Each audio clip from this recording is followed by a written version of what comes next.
Hello दोस्तों, कैसे हैं आप सब। आशा करते हैं आप बिल्कुल ठीक होंगे और पढ़ रहे होंगे। तो चलिए वीडियो स्टार्ट करते हैं आज का। जनसंख्या विस्फोट जो यूपी त्रिपल सी जो मुख्य सेविका के सिलेबस में दिया हुआ है एक टॉपिक जनसंख्या विस्फोट। तो जनरली उसके बारे में पढ़ेंगे, जनसंख्या विस्फोट क्या होता है और जनसंख्या विस्फोट से होने वाली हानियाँ और लाभ के बारे में पढ़ेंगे। और जनसंख्या विस्फोट को रोकने के लिए सरकार विभिन्न प्रकार की जो नीति लाती है, पॉलिसी लाती है, तो उसके बारे में भी पढ़ेंगे। तो वीडियो स्टार्ट करते हैं आज का बिना किसी देरी के। जैसे कि ऊपर आप स्क्रीन पर देख पा रहे हैं, जनसंख्या विस्फोट क्या होता है। वर्ष 1951 से 2001 के 50 वर्षों में भारत की कुल जनसंख्या 66.6 करोड़ थी। व्यक्तियों की वृद्धि अनुभव की गई है। साथ ही भारत की जनसंख्या आकार में लगभग 3 गुनी वृद्धि हुई है। कहने का मतलब है जी 50 वर्ष में जितनी भी वृद्धि हुई थी उससे जो हमारा देश आज़ाद हुआ था तब लगभग जो हमारी देश की जो वृद्धि थी वो 21.34 यानी 21.34% की वृद्धि हुई थी। वर्तमान जनसंख्या वृद्धि दर से भारत में प्रतिवर्ष लगभग 2 करोड़ 10 लाख व्यक्तियों की वृद्धि हो जाती है। कहने का मतलब है कि हमारे भारत में लगभग 2 वर्ष में 2 करोड़ 10 लाख जनसंख्या बढ़ती है। भारत में हो रही जनसंख्या की इस तीव्र वृद्धि को जनसंख्या विस्फोट के नाम से जाना जाता है। कहने का मतलब एक लिमिटेड समय में जब जनसंख्या ज़्यादा ग्रोथ करती है, जिस बच्चे जो जन्म दर होती है वो ज़्यादा बढ़ जाती है, तो उसे हम जनसंख्या विस्फोट कहते हैं एक लिमिटेड समय में। इस संदर्भ में यह तथ्य भी उल्लेखनीय है कि भारत में हो रहा वर्तमान जनसंख्या वृद्धि विश्व के समस्त देशों में से सर्वाधिक है। कहने का मतलब है जो हमारा जनसंख्या के मामले में जो हमारा देश है भारत देश, और जनसंख्या के मामले में दूसरे स्थान पर है, और जो पहले स्थान पर है वो चाइना में एक पॉलिसी आई थी हम दो हमारे दो वाली, ठीक है। तो वहाँ पर जो जनसंख्या है वो सरकार की तरफ से एक नीति लाई गई थी जिससे वहाँ की जनसंख्या जो बढ़े ना। फिर नेक्स्ट हमारा क्या है देखते हैं, जनसंख्या वृद्धि को रोकने के सुझाव कौन कौन से हैं। जब हमारी जनसंख्या बढ़ रही है तो उसके रोकने के उपाय कौन कौन से हैं, उसका सुझाव दीजिए। ऑप्शन इसमें दिया है शिक्षा का प्रसार, और फिर है विवाह की आयु में वृद्धि, परिवार नियोजन। ठीक है, जब शिक्षा का प्रसार होगा तभी हमारे देश में जो संख्या बढ़ रही है उसको नियंत्रण में पड़े। जब लोग शिक्षित होंगे तो जो जनसंख्या विस्फोट से हानि और लाभ होती है उसको अच्छे से जान पाएंगे, और जनसंख्या वृद्धि जो हो रही है निरंतर उसको थोड़ा कंट्रोल कर पाएंगे। इसलिए शिक्षा का प्रसार बहुत अनिवार्य है। ठीक है, फिर सेकंड हमारा है विवाह की आयु में वृद्धि करना। जो सरकार ने निर्धारित की है कि जो लड़कियों की आयु होनी चाहिए शादी की वो 18 साल होनी चाहिए, और जो लड़कों की उम्र की शादी है वो 21 साल होनी चाहिए। लेकिन अभी भी ये हमारे देश में ऐसा बहुत कम देखने को मिलता है कि मैक्सिमम लोग अब भी एज को ध्यान में रखते हुए शादी कर लेते हैं। लड़का 20 का हुआ शादी उसकी जनरली हो जाती है। तो ये जो कानून बने थे सरकार की तरफ से, इनको कार्यवाही एकदम अच्छे से पालन करवाना चाहिए और इसको कोई भी इसका उल्लंघन न करना पाए। तीसरा हमारा है परिवार नियोजन। सरकार विभिन्न प्रकार के परिवार नियोजन कार्यक्रम लाती है, जिससे हमारी छठी पंचवर्षीय योजना जो हमारी छठी पंचवर्षीय योजना थी, ठीक है, उसमें परिवार नियोजन लाया गया था और पुरुषों की नसबंदी की जा रही थी हमारी छठी पंचवर्षीय योजना में। तो एक प्रकार का परिवार नियोजन के अंतर्गत था। इसको जनसंख्या जो वृद्धि हो रही थी उसको हमेशा ध्यान में रखा गया था। नेक्स्ट हमारा क्या है, एक विवाह की अनिवार्यता। कहने मतलब कहीं देखना होगा कि एक आदमी की दो वाइफ होती हैं तो वहाँ पर जनसंख्या वृद्धि हो सकती है, इसलिए एक विवाह की अनिवार्यता सरकार के द्वारा करनी चाहिए। स्वयंसेवी संगठनों की सहायता, आप्रवास पर नियंत्रण, निरोधात्मक उपाय, इस प्रकार एक व्यवहारिक जनसंख्या नीति को बनाकर उसे प्रभावपूर्ण से ढंग से लागू करना सबसे अधिक आवश्यक है। इसी की सहायता से जन्म दर तथा मृत्यु दर को असंतुलित कम किया जा सकता है। कहने मतलब जो पुराने ज़माने में जो हमारी जन्म दर थी वो तो थी ही, लेकिन मृत्यु दर बहुत ज़्यादा थी। वहाँ पे लोगों को मेडिकल फैसिलिटी इतना अच्छी नहीं मिल पाती थी, इसलिए जब डिलीवरी के समय अगर बेबी को कोई प्रॉब्लम होती थी तब इतना अच्छी मेडिकल फैसिलिटी नहीं थी, जिससे उनकी डेथ हो जाती थी। लेकिन आज के समय में ऐसा मेडिकल फैसिलिटी जो है बहुत अच्छी है, और यहाँ पर अगर न्यू बॉर्न बेबी होता है, उसकी डिलीवरी होती है, अगर उसको कोई दिक्कत है तो इतनी अच्छी मेडिकल फैसिलिटी है कि उसको बचा लिया जाता है। ठीक है, लेकिन पुराने ज़माने में ऐसा नहीं था। तो एक प्रकार का देखा जाए तो अब क्या है, मृत्यु दर कम हो और जन्म दर ज़्यादा है। फिर देखते हैं नीचे क्या है, जनसंख्या वृद्धि क्या है, जनसंख्या वृद्धि को रोकने के उपाय बताइए। तो यहाँ पर हम देखेंगे एक निश्चित समयावधि में जनसंख्या का तीव्र गति से बढ़ जाना जनसंख्या वृद्धि कहलाती है। कहने मतलब एक निश्चित समय में, एक लिमिटेड समय में अचानक जनसंख्या बढ़ जाना उसे जनसंख्या विस्फोट कहते हैं। जैसे मैंने बताया है अभी, भारत में जनसंख्या वृद्धि की अवस्थाओं को निम्न 4 भागों में बांटा गया है। आप पहला है मंद वृद्धि दर, दूसरा है स्थिर वृद्धि दर, तीसरा है तीव्र वृद्धि दर, और चौथा है घटती वृद्धि दर। जो हमारी 1901 से 1921 तक हमारी जनसंख्या बढ़ी थी उसे मंद वृद्धि दर बोलेंगे, और जो 1921 से 1951 बोली तो उसे स्थिर रही थी क्योंकि में जनसंख्या ज़्यादा बढ़ी नहीं थी। फिर हमारा है 1951 से 1981 तक, यहाँ तक जो हमारा टाइम पीरियड है, इसमें हमारी जनसंख्या जो बढ़ी थी वो बहुत तीव्र गति से बढ़ी थी। चौथे नंबर पे हमारी घटती वृद्धि दर 1981 से 2011 तक थोड़ा जनसंख्या में कमी देखने मिली, थोड़ा उसका जो पीक था वो थोड़ा कम था, क्योंकि जनसंख्या जो वृद्धि थी वो कम हुई। फिर हमारा है भारत देश में ऐसा एक राज्य है जहाँ पर जो जनसंख्या बढ़ने के बजाय नेगेटिव में चली गई थी। वो हमारा स्टेट था, कौन सा था? वो हमारा स्टेट था नागालैंड। वहाँ की जनसंख्या बढ़ने के बजाय घट गई थी। प्रथम अवस्था की अवधि में जनसंख्या अत्यंत धीमी गति से 0.2% वर्ष से बढ़ रही। दूसरी अवस्था में 1921 से 1951 लगभग समान जनसंख्या वृद्धि की गई। इसी अवधि में जनसंख्या वृद्धि दर सामान्य रही। वर्ष 1951 से 81 के बीच जनसंख्या तीव्र गति से बढ़ी है। यह संख्या विस्फोट को स्थित रही है। कहने मतलब 1951 से 1981 तक जनसंख्या विस्फोट रहा, मतलब कहने का है कि जनसंख्या बहुत ज़्यादा बढ़ी। उसके बाद जनसंख्या वृद्धि क्रमशः कम होती गई। 1981 के बाद थोड़ा जनसंख्या में लगान लगा और जनसंख्या ग्रोथ कम हुई। नेक्स्ट क्या है? जनसंख्या वृद्धि को रोकने के उपाय। भारत में जनसंख्या वृद्धि को रोकने के निम्न उपाय किए जाने चाहिए। ये तो हाँ, भारत सरकार को भी ध्यान में रखना चाहिए, परिवार का नियोजन करवाना चाहिए, ठीक है। समय समय पर कोई कार्यक्रम चलाया जिससे लोग जागरूक हों। तो ऐसे जो होते हैं नितकारी सरकार की तरफ से लाया जाना चाहिए। यहाँ परिवार कल्याण जैसे कृत्रिम उपाय अपनाने के लिए कानून द्वारा जनसंख्या वृद्धि को रोकने का उपाय किया जाए। शिक्षा एवं तीव्र प्रचार प्रसार किया जाए, इससे जनसंख्या वृद्धि की तीव्रता में कमी लाई जा सकती है। कहने मतलब है शिक्षा का जो हमारा बढ़ावा है वो ग्रामीण क्षेत्रों में ज़्यादा ध्यान देना चाहिए, क्योंकि वहाँ पर लोग शिक्षित कम होते हैं, अशिक्षित ज़्यादा होते हैं, इसलिए उनको पूरी जानकारी नहीं होती है कि जनसंख्या वृद्धि से क्या होगा, उसके लाभ और हानि क्या होते हैं, ठीक है। तो इस प्रकार शिक्षा का प्रसार ग्रामीण इलाकों में साथ साथ शहरी इलाकों में भी किया जाना चाहिए और समय समय पर लोगों को इसका प्रशिक्षण देना चाहिए, ठीक है। थर्ड पॉइंट हमारा क्या है? कुछ ऐच्छिक एवं अनिवार्य प्रतिबंधों को अपनाने के लिए जन सामान्य को जागरूक किया जाए। जो थर्ड हमारा है, कुछ ऐच्छिक एवं अनिवार्य प्रतिबंधों को अपनाने के लिए जन सामान्य को जागरूक किया जाए। मतलब कहने का यह है कि जो ऐच्छिक प्रतिबंध होते हैं उनको अपनाना चाहिए और हमारे जो सामान्य लोग हैं उनको जागरूक करना चाहिए। फिर हमारा जनसंख्या वितरण के क्षेत्रीय संतुलन के लिए क्षेत्रीय स्थानांतरण को प्रोत्साहित किया जाना चाहिए, ठीक है। देश में गरीबी कम करने के लिए दलदली भूमि, चारागाह व अन्य भूमि को कृषि योग्य बनाकर कृषि भूमि का विस्तार किया जाए। कहने मतलब है जी, जो देश में गरीबी है हमारी उसको दूर करना है तो पहले जो दलदली भूमि है, जो मतलब कृषि करने योग्य भूमि नहीं है, तो उसको ऐसा किया जाए, उसमें खाद डाला जाए, फर्टिलाइज़र डाला जाए, जिससे वो कृषि करने योग्य हो जाए। जब कृषि करने योग्य हो जाएगी तो हमारे देश में जो गरीबी है, जो गरीब लोग हैं, वो थोड़ा खेती की तरफ, कृषि की तरफ थोड़ा ध्यान देंगे, जिससे हमारी जो बेरोज़गारी हमारे देश की है वो दूर हो जाएगी और गरीबी भी उससे दूर होगी। जब कृषि उत्पादन ज़्यादा होगा तो लोगों को खाना जो खाद्यान्न प्रॉब्लम होती है वो भी थोड़ा दूर हो गई। अच्छा ठीक है, अगर वृद्धि होगी, मान लो कि बहुत ज़्यादा हमारी जनसंख्या ग्रोथ करी, तो आपसे सबसे पहले आप क्या देखने को पाएंगे? वहाँ पे आवास की कमी होगी, ठीक है, पैसे की कमी हो जाएगी, ठीक है, रहन सहन में कमी हो जाएगी, खाद्यान्न में कमी हो जाएगी। जब जनसंख्या बढ़ती है तो इस चीज़ों का अभाव होता है, ठीक है। जो मानव संसाधन है उनकी भी कमी आएगी। मान लो आपके घर में 10 लोग थे, जब संख्या वृद्धि हुई तो 20 लोग हो गए, लेकिन आपके पास ज़मीन उतनी ही थी खेती करने के लिए, आपकी जॉब लिमिटेड थी, आपके पास पैसा सीमित आ रहा था। लेकिन अब क्या हुआ, आपके फैमिली में 10 से 20 लोग हो गए, 10 लोग एक्स्ट्रा हो गए, तो उससे क्या हुआ, खर्चा भी बढ़ गया, लेकिन आमदनी उतनी नहीं बढ़ पाती है, ठीक है। तो इस प्रकार की जो होती है गरीबी का भी एक प्रकार का स्तर बढ़ जाता है और मानव संसाधन में कमी होती है, ठीक है। नेक्स्ट क्या है? आर्थिक विकास के प्रयासों को अधिक तीव्रता प्रदान की जाए जो मानव संसाधन के विकास में सहायक होगा।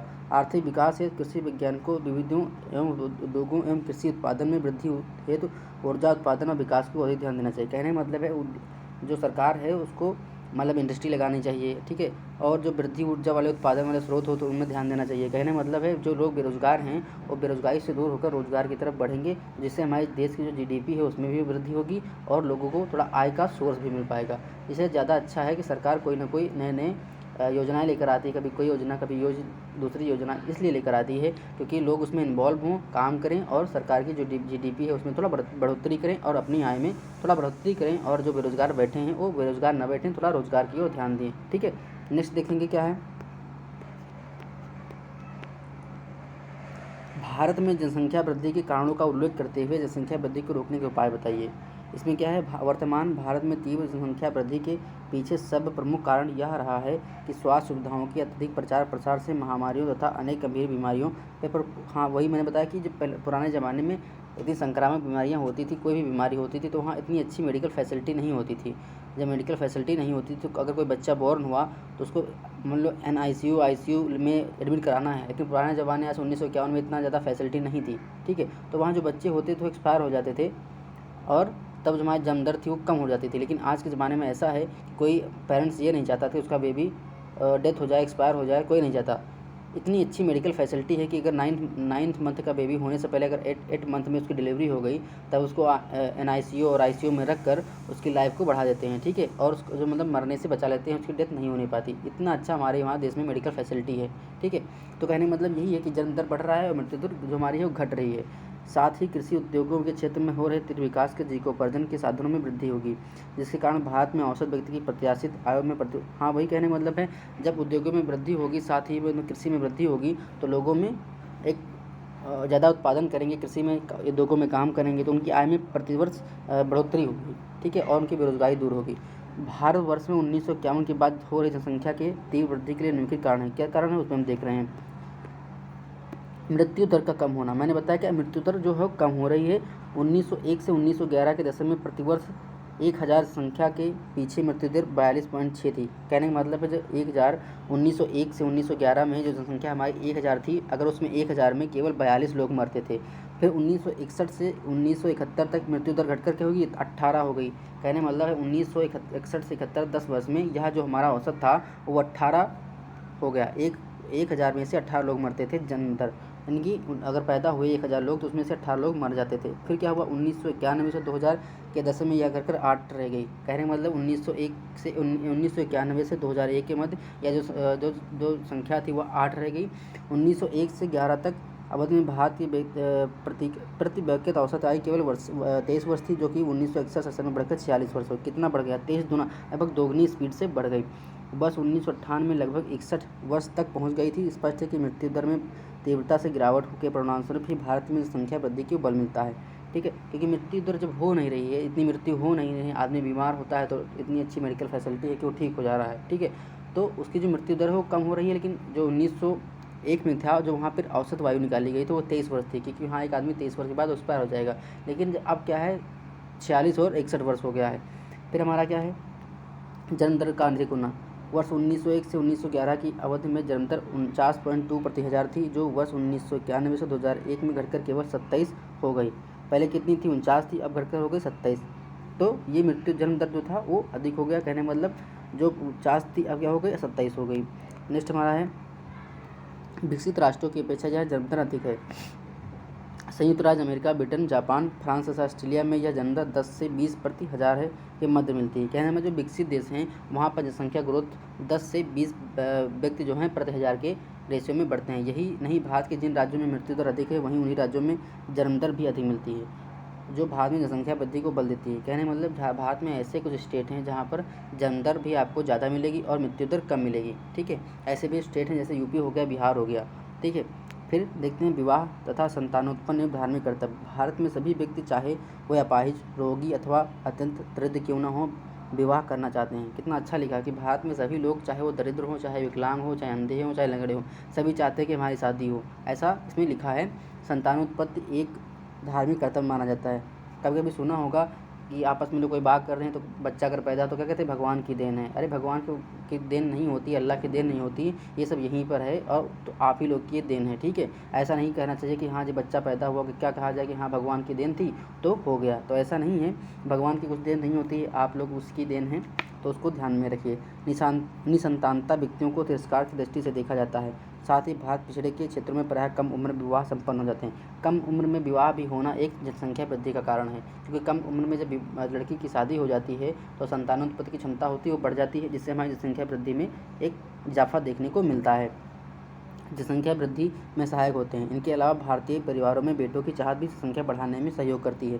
कहने का मतलब लगातार अगर किसी फैमिली में 4 लड़कियां पैदा हुई तो उसके पेरेंट्स यही सोचते हैं कि हमारा जो 5वां बच्चा पैदा हो वो लड़का पैदा हो, तो लड़के की चाह में भी जनसंख्या वृद्धि हो जाती है।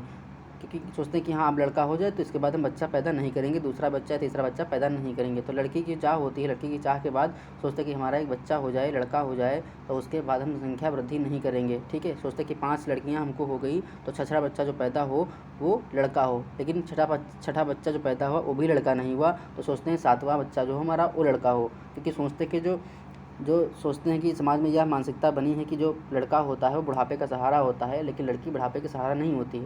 लेकिन ये मानसिकता हमारे समाज में बनी हुई है, लेकिन इसको हटाना होगा। ये हटाना कब होगा? जब लोग शिक्षित होंगे तो उनकी मानसिकता थोड़ा डेवलप होगी और वो जनसंख्या वृद्धि को थोड़ा रोक पाएंगे। और इसमें लिखा है कि न केवल सामाजिक प्रतिष्ठा का विषय है, वरन पुरुष पूरे बुढ़ापे के सहारे के रूप में भी देखा जाता है। ठीक है, परिवार नियोजन एवं कार्यक्रमों का महिला केंद्रित होना। भारत के अधिकांश क्षेत्रों में लाए जा रहे परिवार नियोजन कार्यक्रमों में पुरुष की भागीदारी नगण्य रहती है। पुरुषों की परिवार नियोजन के साथ स्थायी तरीकों को अपनाने में रुचि न होने से महिलाएं परिवार नियोजन के स्थायी साधनों को अपनाने के लिए विवश होती हैं। परिवार नियोजन कार्यक्रमों में महिला केंद्रित होने से जेंडर को प्रभावी ढंग से नियंत्रित नहीं किया जा सकता। कहने का मतलब परिवार नियोजन कार्यक्रम होता है उसमें केवल महिला जाती हैं, पुरुष नहीं जाते हैं, तो उससे हमारा जो होगा संख्या वृद्धि नहीं होगी। जहाँ जहाँ पर महिला परिवार नियोजन कार्यक्रम में जाती हैं वहाँ चाहिए कि पुरुष भी जाएं और उस कार्यक्रम का हिस्सा बने, क्योंकि जब पुरुष शिक्षित होंगे, उस कार्यक्रम से थोड़ा प्रशिक्षण पाएंगे, उस कार्यक्रम से थोड़ा शिक्षा लेंगे, तभी वो जान पाएंगे जनसंख्या वृद्धि का लाभ और हानि क्या है। जब तक पुरुष नहीं चाहेगा तब तक इस तरह से चाहने से कुछ नहीं होता। फिर हमारा शिक्षा का अभाव एवं पिछड़ापन।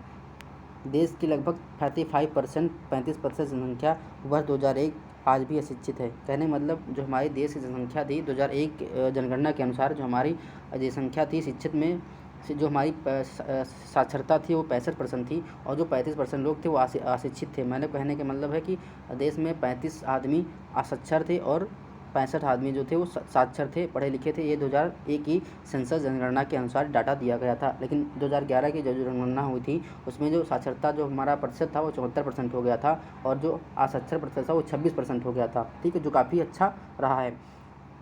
अधिकांश व्यक्तियों का यह विश्वास है कि संतान ईश्वर के दिन है। हाँ, मैंने कभी कभी आपने सुना भी होगा, अगर बेबी हुआ है तो उनके घर जाइए तो बोलते हैं क्या करें, भगवान की दुआ था तो बेटा हो गया, बेटी हो गया। वो सोचते हैं कि हाँ ऐसा भगवान जो है बच्चा है वो भगवान की देन है। भगवान की देन नहीं, आप लोगों की देन होती है। बच्चों के जन्म के कृत्रिम साधनों को रोकना पाप है। यह नहीं देश की आर्थिक दृष्टि से पिछड़ा एवं दरिद्र दिशा में जनसंख्या वृद्धि को प्रोत्साहित किया गया। इसी संदर्भ में डॉक्टर कैस्ट्रो महोदय लिखते हैं कि अधिक संतान उत्पन्न करना भारत का राष्ट्रीय खेल है। को क्या बोल दिया? भारत का राष्ट्रीय खेल बोल दिया। देखो जितने भी हम स्टेटमेंट, इसे स्टेटमेंट लिखा है कैस्ट्रो महोदय थे, इन्होंने स्टेटमेंट क्या दिया था? अधिक स्थान उत्पन्न करना भी भारतीय का राष्ट्रीय खेल है। ये स्टेटमेंट आपको एग्जाम में देखने को मिल सकता है। तो ठीक है, आप ऐसा करिए, कॉपी में स्टेटमेंट लिख लीजिए और उस स्टेटमेंट के आगे उनका नाम लिख लीजिए जिन्होंने स्टेटमेंट दिया है। जिससे अगर आप एग्जाम में वो स्टेटमेंट देखने पाएंगे तो उसका सीधा सही आंसर कर पाएंगे। अगर आप यही पढ़ लेते हैं तो सोचते कि याद हो जाएगा, तो याद बात नहीं होगा आपको, क्योंकि जब एग्ज़ाम के टाइम जब जाएंगे हॉल में तो वहाँ पर आपको ध्यान नहीं होगा तो आप गलत करके चले आ सकते हैं। ठीक है, तो वहाँ पर आपको स्टेटमेंट थोड़ा ध्यान रखना होगा और अच्छे से करना होगा। ये चीज़ जब आप एग्ज़ाम में करेंगे, यहाँ पर लिख लेंगे स्टेटमेंट को, तभी आप कर पाएंगे। तो फिर देखते हैं नीचे क्या लिखा हुआ है। भारत में निर्धनता की समस्या जनसंख्या में तीव्र वृद्धि का महत्वपूर्ण कारण रहा है। लेखक के अनुसार लोग इसलिए निर्धन हैं क्योंकि उनका परिवार बड़ा है, वरन परिवार के इसलिए बड़ा कि लोग निर्धन हैं। क्योंकि निर्धनता और परिवार के लोग जो होते हैं वो इनडायरेक्टली प्रोपोर्शनल होते हैं। कहने का मतलब अगर निर्धन है तो वहाँ पे परिवार बड़ा होगा, अगर परिवार बड़ा है तो लोग निर्धन होंगे, जाहिर सी बात है। मैंने बोला ना कि लोग परिवार में 10 लोग थे लेकिन जनसंख्या बढ़ गई तो 20 लोग हो गए। लेकिन जो खाने का खाद्यान्न, आपके पास मान लो 1 एकड़ ज़मीन थी तो 1 एकड़ ज़मीन में 5 लोग पहले खाते थे, लेकिन अब आपकी जनसंख्या बढ़ गई, 10 लोग हो गए, तो आपकी खेती उतनी ही थी, लोग बढ़ गए ना, तो वहाँ पर जो संसाधन है दैनिक दिनचर्या वाले वो घट गए और आपका जो मानव संसाधन थे उसमें भी कमी आएगी और आपका खर्चा बढ़ जाएगा। लेकिन आपकी जो उत्पादन था आपके खाद्यान्न का वो भी लिमिटेड है और आपका जो खर्चा है वो बढ़ गया। ठीक है, अशिक्षित एवं पिछड़े वर्ग के लोगों में भारत सरकार द्वारा चलाए जा रहे जनसंख्या नियंत्रण कार्यक्रम का प्रयास सफल नहीं हो पाते हैं। यही कारण है कि भारतीय जनसंख्या में वृद्धि सहायक योगदान अशिक्षित एवं पिछड़े लोगों का है। कहने मतलब सरकार द्वारा तमाम प्रकार के कार्यक्रम चलाए जाते हैं लेकिन उससे जो लोग होते हैं वो रूबरू नहीं हो पाते हैं और जनसंख्या वृद्धि जो का नियोजन का जो कार्यक्रम होता है वो समझ नहीं पाते हैं, ना उनको शिक्षित कर पाते हैं। इसलिए जनसंख्या वृद्धि का जो कारण है वो पिछड़ापन है और अशिक्षित लोग हैं। फिर है मनोरंजन में विशाल स्रोतों की कमी। देश में सस्ते एवं स्वास्थ्य मनोरंजन के साधनों का प्राय अभाव है। कहने का मतलब देश हमारे जो है उसमें सस्ते और सरल जो हमारे मनोरंजन होते हैं उसमें साधनों में कमी होती है, जिससे जो होता है कि जनसंख्या बढ़ जाती है क्योंकि वहाँ पे मनोरंजन का साधन नहीं मिल पाता है। साथ ही व्यवसाय स्रोतों में कमी के कारण बेरोजगारी बढ़ती है, ये समस्या भी है। पर्याप्त खाली समय में संतानों, हाँ, कहने का मतलब है कि जब लोग खाली बैठे होंगे, बेरोजगार होंगे, उनके पास कुछ नौकरी नहीं होगी, कहीं जॉब नहीं कर रहे होंगे, बेरोजगार बैठ कर के वो संतानोत्पन्न करते हैं, उनकी ज़्यादा क्षमता बढ़ जाती है और उसकी भावना को, संतानोत्पन्न की जो भावना है उसको अधिक बल मिलता है। कहने का मतलब जो लोग बेरोजगार बैठे रहते हैं वो जनसंख्या बढ़ाने का काम करते हैं। फिर नेक्स्ट हमारा क्या है, जनसंख्या वृद्धि नियंत्रण के उपाय। हम देखेंगे इसमें जनसंख्या वृद्धि के नियंत्रण के उपाय कौन कौन से हैं। ठीक है, भारत में जनसंख्या की तीव्र वृद्धि के नियंत्रण है तो निम्नलिखित में से 9 सुझाव कार्यक्रम होना चाहिए। ऑप्शन क्या, पहला ये परिवार कल्याण कार्यक्रमों का प्रभावी विस्तृत रूप से कार्यान्वयन करना। जो परिवार कल्याण कार्यक्रम है जो करवाए जा रहे हैं सरकार से, उनका पूर्ण रूप से एवं अच्छी तरीके से कार्यान्वयन करना चाहिए। भारत सरकार द्वारा परिवार कल्याण के कई कार्यक्रम राष्ट्रीय स्तर पर चलाए जा रहे हैं जिनका प्रमुख उद्देश्य जेंडर को कम करना और परिवार के सदस्यों की संख्या को सीमित रखना है। इसके अलावा आवश्यक है, देखते हैं। अति विश्वसनीय प्रभावकारी गर्भ निरोधक उपायों की जानकारी उपलब्ध कराना, प्रत्येक जनन योग्य परिवार तक निःशुल्क पहुँचाए जाने। जो गर्भ निरोधक जो चीज़ें होती हैं, जो गर्भ निरोधक जो उपाय होते हैं वो प्रत्येक परिवार तक निःशुल्क पहुँचाना जाया जाना चाहिए क्योंकि उससे हमारी जो जो हमारी जो जनसंख्या बढ़ रही है उसमें कमी आएगी।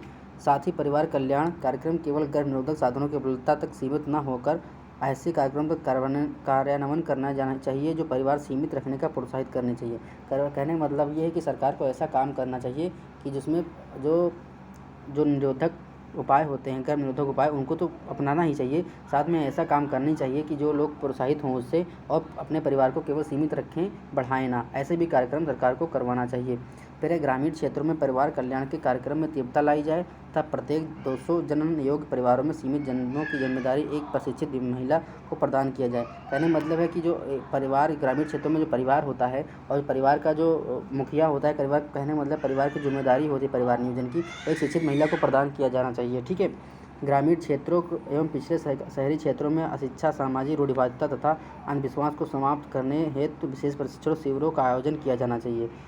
कहने का मतलब है जो समाज पिछड़े क्षेत्रों में लोग अशिक्षित हैं वहाँ पर शिक्षा का प्रभाव करना चाहिए। जो सामाजिक रूढ़िवादिता है, जैसे मैंने तो बताया कि भगवान जो इस बच्चे होते हैं भगवान की देन है, तो भगवान की देन नहीं है, जो रूढ़िवादिता बनी उनके अंदर अंधविश्वास बना है उसको भी दूर किया जाना चाहिए। ठीक है। फिर है अपना जनसंख्या के प्रभाव नियंत्रण हेतु महिलाओं को आर्थिक तथा सामाजिक दृष्टि के संपन्न बनाना चाहिए। परिवार नियोजन कार्यक्रमों के महिलाओं को साथ साथ पुरुषों की सरकारी भूमिका बर्दन। कहने मतलब महिलाएं जो परिवार नियोजन कार्यक्रम हो तो उसमें तो इन्वॉल्व होती हैं, उसके साथ साथ पुरुषों को भी इन्वॉल्व होना चाहिए। अगर पुरुष इन्वॉल्व नहीं होते हैं तो जनसंख्या वृद्धि जो होगी, जो जेंडर होगी, उस पर कोई फ़र्क नहीं पड़ेगा क्योंकि जब पुरुष नहीं चाहेगा तो स्त्री कुछ नहीं कर सकती है। ठीक है, नेक्स्ट हमारा विवाह की आयु में वृद्धि करना। मैंने बताया कि जो लड़की की उम्र है वो 18 साल है, जो लड़की की उम्र है शादी करने की वो 21 साल है। ठीक है, तो ऐसा करने से जो लड़की की उम्र ज़्यादा में शादी को 20, 22, 25 तक साल बाद शादी हो गई तो उनकी जो संतान उत्पन्न की जो भावना होती है वो थोड़ा कम होगी, उस पर बल कम मिलेगा। भारत सरकार द्वारा कानून बनाकर लड़कियों की विवाह योग्य न्यूनतम आयु 18 वर्ष तथा लड़कों की 21 वर्ष कर दी गई है। इस कानून का बनने से जन्मदर को कम किया करने में सहायता मिलेगी, लेकिन वास्तविक स्थिति यह है कि आज भी हमारे समाज का एक बहुत बड़ा पिछड़ा एवं निर्धन वर्ग इस कानून का उल्लंघन कर रहा है, जिस पर नियंत्रण करना आवश्यक है। कहने मतलब इस जो कानून बनाया गया था सरकार द्वारा कि लड़की की उम्र जो होगी शादी करने की वो 18 साल होगी और जो लड़के की उम्र होगी 21 साल होगी, लेकिन इस जो कानून बना है इसका उपयोग, इसका यूज और इसका उल्लंघन होता जा रहा है हमारे समाज में। और जो पिछड़े वर्ग के लोग हैं, जो अशिक्षित लोग हैं, और इस कानून का परस्पर उल्लंघन कर रहे हैं और उसको मान नहीं रहे हैं। लेकिन हमको ये करवाना चाहिए कि उस कानून का अच्छे से पालन करें। अगर कोई पालन नहीं कर रहा है तो उसे उचित कार्रवाई करना चाहिए। मनोरंजन के सस्ते एवं उद्देश्यपूर्ण साधनों का प्रसार। शहर के चौराहे से लेकर हर गाँव के आंगन तक अधिकांश जनसमुदाय को मनोरंजन के सस्ते एवं उद्देश्यपूर्ण साधनों को सुलभ कराया जाए। ऐसे मनोरंजन के साधनों में परिवार नियोजन संबंधों आवश्यक निर्देशों को सही ढंग से प्रचारित किया जा सकता है। ठीक है, एक परिवार में अधिकतम 2 बच्चों की कानूनी सीमा। चीनी गणराज्य की तरह भारत में भी जनसंख्या की तीव्र वृद्धि के नियंत्रण के लिए प्रत्येक दंपति के लिए 2 बच्चों की सीमा निर्धारित कर दी है। जैसे चीन में तो क्या था, हम तो हमारे दिवाली जो वहाँ रूल लगा था वैसे रूल भारत में भी होना चाहिए और इससे कानून बनाकर उसे कठोरतापूर्वक लाना चाहिए, जिससे जनसंख्या वृद्धि होगी वो थोड़ा कम होगी, उसमें जो गिरावट होगी। बच्चों की सीमा निर्धारित कर दी जाए। साथ ही इसे कानून बनाकर कठोरता से पालन कराया जाए। 2 बच्चों के बाद दंपति में से किसी एक बांधीकरण का कानून अनिवार्य कर दिया जाए। इस उद्देश्य से प्राप्त के लिए भारत का केंद्र सरकार की गंभीरतापूर्वक प्रतिबद्धता का प्रदर्शन करना आवश्यक है। भारत की प्रत्येक राजनीतिक पार्टी तो इस सत्य को स्वीकार करना चाहती है कि भारत की विस्फोटक गति से बढ़ती जनसंख्या के देश संसाधनों पर दबाव बढ़ा रहा है। भारत को विकसित राष्ट्रों में सम्मिलित होने का सपना देखने वाले राजनीतिकों को यह नहीं भूलना चाहिए कि देश संसाधनों तथा जनसंख्या आकार के मध्य असंतुलन पैदा होने से देश सामान्यिक आर्थिक विकास की सीढ़ियाँ कभी नहीं चढ़ सकता है। ठीक है, अब नेक्स्ट देखेंगे क्या है, व्यवसाय के रोजगार के अवसर उपलब्ध कराना। सरकार को चाहिए कि उसको वहाँ सरकार में जो रहने वाले, जो देश में जो रहने वाले लोग होते हैं, उनको रोज़गार के अवसर प्राप्त करवाए, इंडस्ट्री लगाए, उद्योग लगाए, कोई भी काम करे, लेकिन जो लोग होते हैं उनको रोज़गार के अवसर उपलब्ध कराए। भारत में जन दरों पर नियंत्रण है तो आवश्यक है कि भारत में बेरोजगारी दंपतियों का रोजगार के अवसर प्रदान है। मैंने बताया ना कि रोजगार, जो लोग बेरोजगार बैठे हैं उनको रोजगार देने का काम सरकार करे, जिससे लोग बेरोजगार नहीं होंगे और वो जनसंख्या वृद्धि को नहीं कर पाएंगे।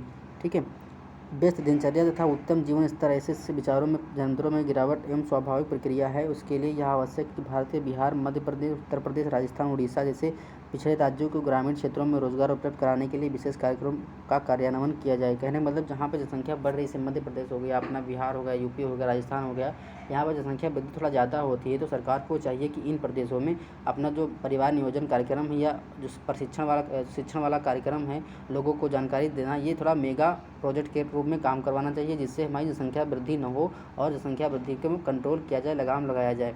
जिससे जनसंख्या वृद्धि बढ़ेगी, जो मानव संसाधन होते हैं उसमें कमी आती है, मान लो, और उसमें कमी आती है और जो मानव संसाधन होते हैं उसका दुरुपयोग होने लगता है और उसमें कमी आती है। आर्थिक विकास को गति प्रदान करना। जनसंख्याविदों का मानना है कि किसी देश की आर्थिक विकास को गति प्रदान करना जन्म दर को काफ़ी हद तक कम किया जा सकता है। जननांकी संक्रमण सिद्धांत के अनुसार जैसे जैसे कई देश आर्थिक विकास की सीढ़ियाँ चढ़ता है जाता है, वैसे उस देश की संख्या की जन्म दर तथा मृत्यु दर भी गिरती है। यही नहीं, आज अधिकांश विद्वान इस मत से सहमत हैं कि विकास सबसे अच्छा गर्भ निरोधक है। कहने मतलब कुछ लोग इससे सहमत हैं कि जो विकास होता है वो सबसे अच्छा गर्भ निरोधक माना जाता है। भारत के संदर्भ में यह कथन इसलिए भी सटीक है क्योंकि वर्तमान में जनसंख्या की उच्च वृद्धि दर गरीब तथा पिछड़े जनसमूहों में ही देखने को मिलती हैं। दूसरी ओर जनसंख्याविद इस तथ्य पर बल दे रहे हैं कि जनसंख्या विस्फोट भारत जैसे विकासशील राष्ट्र के समग्र आर्थिक विकास में सबसे बड़ी बाधा है। जो जनसंख्या विस्फोट होती है, जो भारत के समग्र विकास है, उसमें सबसे बड़ी बाधा मानी जाती है। विकासशील देश में जनसंख्या वृद्धि सबसे बड़ी बाधा मानी जाती है, लेकिन लोग आज के नेता क्या कर रहे हैं, अपने वोट बैंक के चक्कर में जनसंख्या वृद्धि का कोई कानून नहीं ला रहे हैं, लेकिन ये कानून लाना चाहिए। ठीक है, नेक्स्ट क्या है, भारत में बुनियादी सुविधाओं का विकास। आज़ादी के लगभग 60 वर्षों के बाद भी आज भी भारत ग्रामीण क्षेत्रों में शिक्षा तथा स्वास्थ्य जैसी बुनियादी सेवाओं का पर्याप्त विकास नहीं हो पा रहा है। कहने मतलब आज़ादी के लगभग 75 साल हो गए हैं, लेकिन आज भी लोग शिक्षित नहीं हैं ग्रामीण में, क्योंकि इनकी शिक्षा का विकास नहीं हो पा रहा है। ठीक है, शिक्षा का विकास इसलिए नहीं हो पा रहा है कि ग्रामीण क्षेत्रों में जो आबादी होती है कि एक एक लोग के 5-5, 6-6 लोग बच्चे होते हैं और वो सबको पढ़ा नहीं पाते हैं। क्योंकि इसलिए नहीं पढ़ा पाते हैं कि मान लो किसी के घर में 6 बच्चे हैं, किसी पेरेंट्स के 6 बच्चे हैं, और आज की महंगाई में इतना नहीं है कि वो अपने बच्चों को शिक्षा दिलवा पाएँ, अच्छे स्कूल में एडमिशन करवा पाएँ। ठीक है, तो लोग अशिक्षित हो जाते हैं और लगभग वो बेरोजगारी की दर हमेशा बढ़ती जा रही है और जनसंख्या तीव्र गति से बढ़ रही है। जहाँ शिक्षा के अभाव के कारण जनसंख्या नियंत्रण वाले उपायों का पर्याप्त प्रसार नहीं हो सका, वहीं दूसरी ओर स्वास्थ्य सुविधाओं के अभाव के कारण जनसंख्या नियंत्रण के उपायों को लक्ष्य तक नहीं पहुँचाया जा सकता है। यही नहीं, भारत के ग्रामीण क्षेत्रों में बांध्याकरण तथा परिवार नियोजन को रास्ते निःशुल्क साधनों का सुलभ उपलब्धता प्रदान करने में सरकार सफल रही है, जबकि इस मोर्चे पर गंभीरता से प्रयास किए बिना जनसंख्या विस्फोट पर नियंत्रण करना संभव नहीं है। कहने का मतलब सरकार जो लाती है नियम, उसका अच्छे से लागू करवाना चाहिए और समय समय पर जो परिवार नियोजन कार्यक्रम होता है उसको भी लागू करवाना चाहिए और लोगों को शिक्षित करना चाहिए। राजनीतिक प्रतिबद्धता एवं प्रभावी संख्या नीति। भारत में जनसंख्या नियंत्रण के लिए चीन को सबक लेते हुए राजनीतिक प्रतिबद्धता को देखते हुए प्रभावी जनसंख्या नीति का अनुपालन आवश्यक है। भारत के उत्तरी राज्यों में वोट बैंक की राजनीति की प्रभावी होने के कारण राज्य सरकारों में जनसंख्या नियंत्रण कार्यक्रमों के कार्यान्वयन को भी कभी भी निकम्मिता से लागू करने का प्रयास नहीं किया। यही कारण है कि उत्तर भारत में प्रदेश, कहने मतलब है कि देखना होगा सरकार क्या होती, वोट बैंक के चक्कर में जनसंख्या कानून नहीं लाती है। लेकिन ये सीख हमको चाइना से लेना चाहिए, क्योंकि वहाँ पर इतनी तीव्र गति से जनसंख्या बढ़ रही थी, तो वहाँ पर सरकार थी वो कानून लेकर आई थी कि हम दो हमारे दो। अगर वहाँ 2 से ज़्यादा बच्चे होते थे तो उनको जो सरकारी सुविधा थी वो नहीं मिल पाती थी, और इसलिए वहाँ के लोग थोड़ा जनसंख्या को कंट्रोल करते और वहाँ की जो सरकार थी इस पर थोड़ा ध्यान दिया। नेक्स्ट क्या है हमारा, बिहार तथा हरियाणा जैसे राज्यों में वर्ष 1991-2000 के दशक में जनसंख्या वृद्धि कम होने के स्थान पर बढ़ गई। वहीं दूसरी ओर दक्षिण भारत के केरल, तमिलनाडु, आंध्र प्रदेश तथा छत्तीसगढ़ जैसे राज्यों ने राजनीतिक प्रतिबद्धता तथा प्रभावी संख्या नीति के माध्यम से जनसंख्या दरों को कम करने में महत्वपूर्ण सफलता की है। कुछ राजनीतिक संख्या को में महत्वपूर्ण सफलता प्राप्त की है। फिर नेक्स्ट देखते हैं साक्षरता तथा नगरीकरण को बढ़ावा देना। भारत के वे क्षेत्र जहाँ साक्षरता तथा नगरीकरण स्तर कम है वहाँ जन्म दर समानता अधिक मिलती है। जहाँ पर भारत के कई क्षेत्र देखा होगा ग्रामीण इलाकों में जहाँ साक्षरता कम होती है, ठीक है, नगरीकरण का स्तर निम्न है और वहाँ पर लोगों को पर्याप्त शिक्षा नहीं मिल पाती है। लोग जो जनसंख्या नियंत्रण का जो जनसंख्या विस्फोट है उससे लाभ नहीं जान पाते हैं, जिससे वो जनसंख्या वृद्धि करते रहते हैं। जनसंख्या वृद्धि के प्रभावी नियंत्रण हेतु आवश्यक यह है कि देश के साक्षरता और नगरीकरण की दृष्टि से पिछड़े क्षेत्रों में साक्षरता दरों की बढ़ाने के लिए प्रभावी उपाय किए जाए तथा नगरीकरण को बढ़ावा देने के लिए आवश्यक आधारभूत सुविधाओं का विकास किया जाए। और सरकार को चाहिए कि जो आधारभूत व्यवस्थाएं होती हैं उनको सरकार को पूरा करना चाहिए। भारत में विवेकपूर्ण जनसंख्या नियोजन की तत्काल आवश्यकता है। भारत में से विशाल जनसंख्या वाले राष्ट्रों के लिए अनिवार्य बाध्यताकरण की जनसंख्या नियंत्रण का एकमात्र विकल्प है, किंतु दुर्भाग्यवश हमारी सामाजिक एवं धार्मिक परिस्थितियाँ इसी सफलता में बद्धक हैं। इसी संदर्भ में डॉक्टर ज्ञानचंद ने ठीक कहा कि भारत में अत्यधिक जन्म दर सामाजिक एवं धार्मिक परिस्थितियों का परिणाम है। अतः यह जब तक हमारे सामाजिक एवं नैतिक वार्ता में मूल परिवर्तन नहीं होगा तब तक हमारे देश में जन्म दर में किसी कमी की आशा नहीं की जा सकती। कहने का मतलब उन्होंने बताया था कि जो परिवार में जनसंख्या बढ़ती है तो सोचते हैं कि वो बच्चा पैदा हुआ तो सोचते हैं भगवान की देन है, अल्लाह की देन है, खुदा की देन है। और खुदा की देन नहीं होती है, जो देन होती है आप ही लोग की देन होती है। आपको संख्या वृद्धि के जो विस्फोट के लाभ हानि उसके बारे में समझना चाहिए अच्छे से और जनसंख्या कंट्रोल करना चाहिए, पॉपुलेशन जो है उसको कंट्रोल करना चाहिए। अंत में सर हक्सले के निधन के अनुसार इस संदर्भ में उल्लेख किया जा सकता है कि भारत संख्या समस्या हल करने की सफलता से देश में सामाजिक, राजनीतिक एवं विशेष प्रकार के देखने को मिलेंगे। नेक्स्ट हमारा है जनसंख्या घनत्व क्या है। देखो जनसंख्या घनत्व ये होता है कि पर 1 किलोमीटर एरिया में, मतलब ये 1 किलोमीटर एरिया है और इस 1 किलोमीटर एरिया में रहने वाले व्यक्तियों का घनत्व प्रति वर्ग किलोमीटर में रहने वाले जितने भी लोग होते हैं उसे जनसंख्या घनत्व कहते हैं। प्रति यहाँ से रेडियस 1 किलोमीटर है, सभी रेडियस 1 किलोमीटर के रेडियस में जितने भी लोग होते हैं वो जनसंख्या घनत्व के माना जाता है, ठीक है। अगर हमारे चैनल पर आप नए हैं तो प्लीज़ हमारे चैनल को सब्सक्राइब करिए। अगर वीडियो आपको अच्छी लगी हो तो लाइक करिए। हाँ, और आपको जानकारी दे दें कि जो हमने यूपी SSC मुख्य सेविका का जो सिलेबस पढ़ा रखा है उसको मुख्य सेविका के नाम से प्लेलिस्ट मिल जाएगी, तो वहाँ पर आपको जाइए और सारे वीडियो आपको सिलेबस में एकदम आपको सीरियल वाइज मिलेंगे। ऐसा नहीं कि मैंने कोई टॉपिक छोड़ा हो, अगर मैंने पढ़ाया तो पूरा पढ़ाया, कोई टॉपिक छोड़ा नहीं है। और टोटल MCQ टाइप क्वेश्चन भी कराए हैं, तो जाकर वो वीडियो देख लीजिए। और वीडियो देखने के बाद उस टॉपिक के MCQ जब कर लेंगे तो आपको थोड़ा डाटा याद रहेगा, आपको लगेगा कि हाँ ये एग्जाम में ऐसे आएगा, ठीक है। चलिए स्टार्ट करते हैं फिर वीडियो। जनसंख्या घनत्व क्या है। जनसंख्या एक निश्चित क्षेत्रफल में निवास करने वाली जनसंख्या के जनसंख्या घनत्व को कहते हैं।